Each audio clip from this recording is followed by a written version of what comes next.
Hey guys, welcome back to the WODdoc Project365, episode 161. Today what we're talking about is jumper's knee, which is irritation to this business right here. Let's take a look at the anatomy so we can have a better understanding of what we're talking about and the mechanism behind these injuries, okay? So, if we were to take a little bit of anatomy right here, we have the kneecap or the patella. If we were to drop down there, right, that's pretty much the top part of your patellar tendon, right? If I was to go down to that knob, down the bottom a little bit, to feel that bump on my knee, and I just dip down on the top, that area is probably the bottom, or most likely, it's where the patellar tendon connects to the tibial tuberosity. That, between here and here, is where we're going to irritate. That business in there is what gets irritated during jumper's knee. Actually, they call it patellar tendonitis or patellar tendinopathy, depending on which one you want to read. Anyway, the mechanism behind that, which causes injury, obviously the idea or the name itself says jumper's knee, so you would expect only jumping injuries would, or only repetitive jumping or jumping type of problems would give this injury. But turns out in the CrossFit world, it's much more rampant than we might think, because it's actually anything that gives explosive extension of the knee. You see the patellar tendon actually connects to the quad, right? And the quad is responsible for flexion of the hip and extension of the knee, right? So anything that we're going to get rapid or dynamic or ballistic extension of the knee, i.e. cleans or snatches or jerks or thrusters or rowing, we are going to get some type of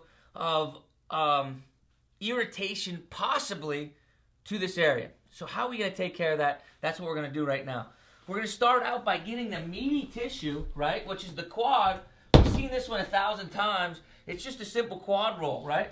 All we're going to do is some muscle mash into the quad. So we're going to get ourselves up here. We're going to start at the superior pole of the patella or the top of the kneecap, whichever one you want to think of it as.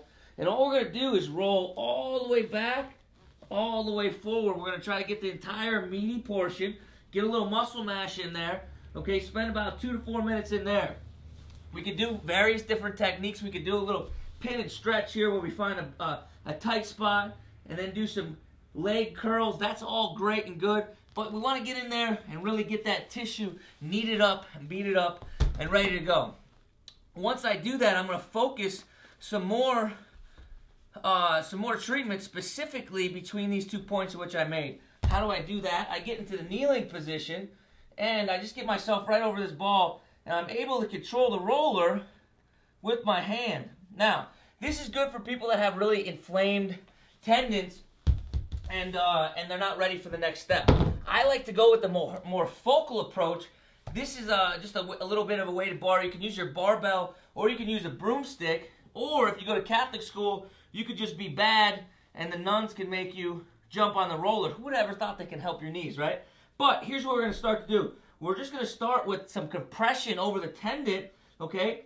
And I can just rock back and forth on the tendon, spending some time there. If I want to, I can do a couple things. I can hold my knee stationary and I can move the bar, or if I'm really good, I can just move my bar, or I can just move my knee and rock the bar with my knee.